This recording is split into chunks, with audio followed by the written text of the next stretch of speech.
నేనేదో కక్ష కట్టిన అరుణమ్మ గారిని నేనేదో అవమానిస్తున్నాను అంటారు. అమ్మ తల్లి, నేను ఈ రాష్ట్రానికి ముఖ్యమంత్రిని. ఈ మహబూబ్నగర్ జిల్లాలో నాకు శత్రువులు ఎవరు లేరు, నాకు ప్రత్యర్థులు కూడా ఎవరు లేరు. శత్రువుతో చేరి శత్రువు చేతులు నువ్వు కత్తి దాకని మాత్రమే చెప్తున్నా. శత్రువు ఆ కత్తి తీసుకొని పాలమూరు కడుపులో పొడవాలనుకుంటే శత్రువు చేతుల్లో నువ్వు చురకత్తి పోయి మా కడుపులో ఎందుకు ఓడిస్తున్నావు తల్లి అని చెప్పిన. నేను ఇవాళ 10 ఏళ్ల నుంచి మీ నరేంద్ర మోడీ ప్రధానమంత్రిగా ఉన్నాడు. భారతీయ జనతా పార్టీ ఉపాధ్యక్షురాలుగా, జాతీయ ఉపాధ్యక్షురాలుగా నువ్వు ఉన్నావు.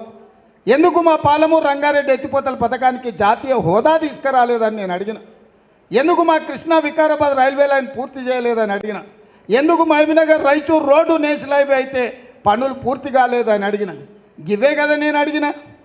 ఇవాళ మాకు అవకాశం వచ్చింది చేసుకుందామంటే మళ్ళా నువ్వు నరేంద్ర మోడీ చేతిలో కత్తివై ఇవాళ మా పాలమూరు కడుపులో ఓడుస్తుంటే వద్దు తల్లి అని చెప్పిన. నాకు నీకు పోటేంది తల్లి? ఏంది నీ దగ్గర ఉన్నదేంది, నేను ఆశించేదేంది? ఈ రాష్ట్ర ప్రజలు నన్ను ఆశీర్వదించి రాష్ట్రానికి ముఖ్యమంత్రి చేసినారు. ఈ జిల్లా ప్రజలు 14 సీట్ల 12 సీట్లు గెలిపించి 100% పాలమూరు బిడ్డలు నాకు అండగా నిలబడి, పాలమూరు అంతా నీ వెనకాల ఉన్నాం, నువ్వు కొట్లాడు, మేము నిలబడి నిన్ను ముందుకు నడిపిస్తామని పాలమూరు అంతా నా ఎంబడి నిలబడ్డది. నాకు నీ మీద ఎందుకు అసూయ ఉంటుంది, నీ మీద ఎందుకు కోపం ఉంటుంది, మీ మీద ఎందుకు ద్వేషం ఉంటుంది? నాకు నీకు పోటేంది, పొంతనేందమ్మా? నేనెప్పుడు నీ మీద అసూయ పడలేదు, నేనెప్పుడు నీ మీద కోపం చూపించాలి. నిన్నమన్నా టీవీలలో పేపర్లలో మాట్లాడుతుంది, రేవంత్ రెడ్డి నన్ను అవమానించండి, రేవంత్ రెడ్డి నన్ను ఏదో అంటున్నాడు. నేనేంటికి అంటమ్మా? ఏముంది మీ దగ్గర నేను అసూయ పడడానికి?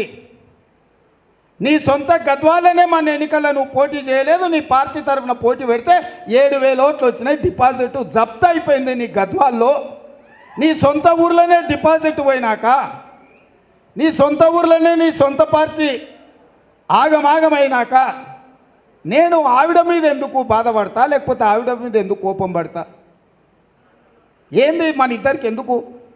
ఈ జిల్లాలోనే స్పష్టంగా చెప్తున్న మీడియా మిత్రుల ద్వారా, ఈ మహబూబ్నగర్ జిల్లా పాత ఉమ్మడి జిల్లాలో నాకు ప్రత్యర్థులు లేరు, నాకు శత్రువులు లేరు. ఎవరైనా ఈ పాలమూరు బిడ్డలే.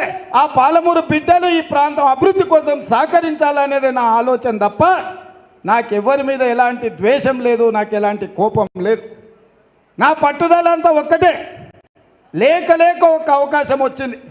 ఈ అవకాశం జారవిరుచుకుంటే మళ్ళీ 100 ఏళ్ళైనా ఈ పాలమూరుకి ఇట్లాంటి అవకాశం రాదు. 75 ఏళ్ల కింద మొట్టమొదటి హైదరాబాద్ రాష్ట్రానికి బూరుగుల రామకృష్ణారావు గారు ముఖ్యమంత్రి అయితే మళ్ళా 70 ఏళ్ల తర్వాత ఇవాళ మన పాలమూరుకు ఒక అవకాశం వచ్చింది. ఆనాడు పూర్తి స్థాయిలో అభివృద్ధి జరగలేదు కాబట్టి 70 ఏళ్ళు మనం ఎదురు చూడాల్సి వచ్చింది.